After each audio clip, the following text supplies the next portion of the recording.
¿Qué tiene que ver el ADN con el cáncer? ¿Y las mutaciones con el cáncer? El cáncer es una enfermedad que se produce cuando la división celular se lleva a cabo sin control. Esto provoca una multiplicación rápida y desorganizada de las células.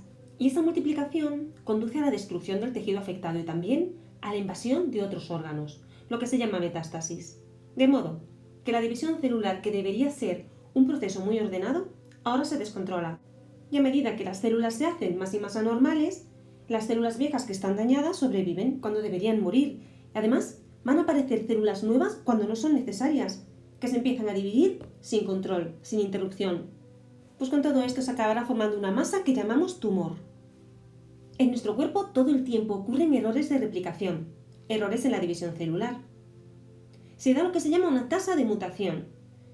Por tanto, que se den mutaciones es normal. Sin embargo, en la mayoría de los casos, estas mutaciones, este daño no causa cáncer. Y esto es debido a que esas mutaciones son detectadas y reparadas. Hay mecanismos de corrección y reparación del ADN. Gracias a ello, no se van a formar continuamente tumores, ni mucho menos cáncer. El comportamiento anormal que vemos en las células del cáncer es el resultado de una serie de mutaciones. No es una única mutación, tienen que ser varias mutaciones. Así, las células progresivamente se vuelven más anormales conforme más genes son dañados. Vamos a ver daño en el llamado protooncogen. Este es un gen regulador clave. El protooncogen pasa a ser el oncogen.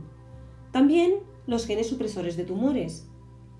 Y además, si se dañan los genes que están controlando la reparación del ADN, esto va a provocar que las células sean aún más susceptibles a un desorden genético.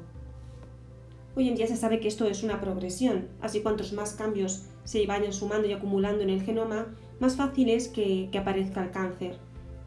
Y esta es la razón de por qué el cáncer es más prevalente en individuos mayores que en niños. Las mutaciones que contribuyen al cáncer tienden a afectar tres tipos principales de genes: protooncogenes, genes supresores de tumores y los genes reparadores del ADN. Los protooncogenes codifican proteínas que estimulan la división celular. Permite que la célula progrese en el ciclo celular, pero esto tiene que tener un control. Y para eso están los genes supresores de tumores. ¿Qué es lo que hacen? Frenar la proliferación, es decir, controlan que esta proliferación no sea excesiva, sino la adecuada para la célula y en ese momento. De modo que si los protooncogenes expresan proteínas como son factores de crecimiento o factores de la transcripción, por otro lado, los genes supresores de tumores lo que están es expresando genes que inhiben la división celular. Y así se evita que la división celular se descontrole. ¿Y cuando hay daño en el ADN, qué ocurre? Pues los genes reparadores del daño corrigen ese error y de esta manera no hay ni tumor ni cáncer. Pero vamos a ver ahora cómo puede aparecer una neoplasia, es decir, un tumor. Pues como veis, en el protooncogen se tiene que producir una mutación y en ese momento el protooncogen pasa a llamarse oncogen, oncogen activo. Y esto puede conducir a una proliferación celular masiva. Por otro lado, mutaciones en los genes supresores de tumores, que como sabemos frenan la proliferación celular, pues ahora no la van a frenar, de manera que se va a estimular el crecimiento celular, la división celular, ya que no se van a producir proteínas que inhiban la división celular. Y si además de todo esto, agentes mutagénicos cancerígenos afectan genes que corrigen errores en el ADN, no se va a producir esta reparación del ADN y por lo tanto también esto contribuye al desarrollo del tumor. Tenemos que dejar algo muy claro. Neoplasia es el término apropiadamente utilizado para nombrar la formación de un tumor.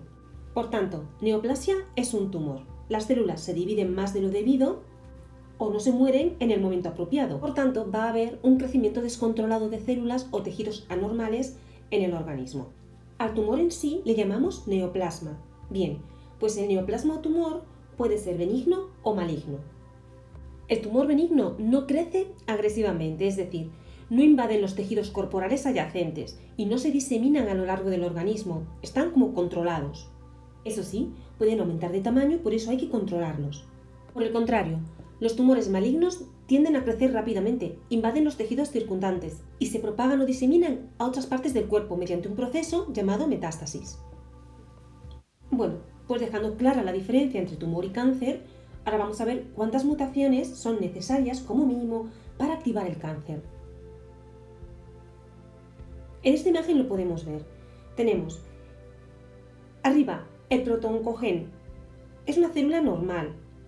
Una sola mutación en el protooncogen es suficiente. ¿Para qué? Para que comience la proliferación celular que puede dar lugar al cáncer.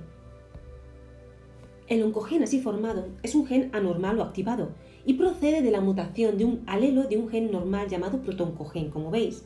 En este caso se dice que la mutación es genéticamente dominante. Un solo alelo afectado es suficiente, uno solo. Por otro lado, para que haya daño que conduzca al cáncer en los genes supresores de tumores, por ejemplo en el P53, ¿qué tiene que ocurrir? ¿Una mutación? No. Tienen que ocurrir dos mutaciones, una en cada alelo. Aquí tenemos una primera mutación que se produce en uno de los dos cromosomas. Por ejemplo, pensemos en el cromosoma paterno. Pero no es suficiente, porque genéticamente es recesiva la mutación. Por tanto, con uno solo no va a haber proliferación celular y cáncer. Y se seguirán expresando las proteínas. Sin embargo, cuando hay una segunda mutación y tengo los dos alelos afectados, entonces es cuando se inhibe la expresión de esas proteínas que controlan el ciclo, las inhibidoras del ciclo. Y aparece la proliferación celular que puede conducir al cáncer.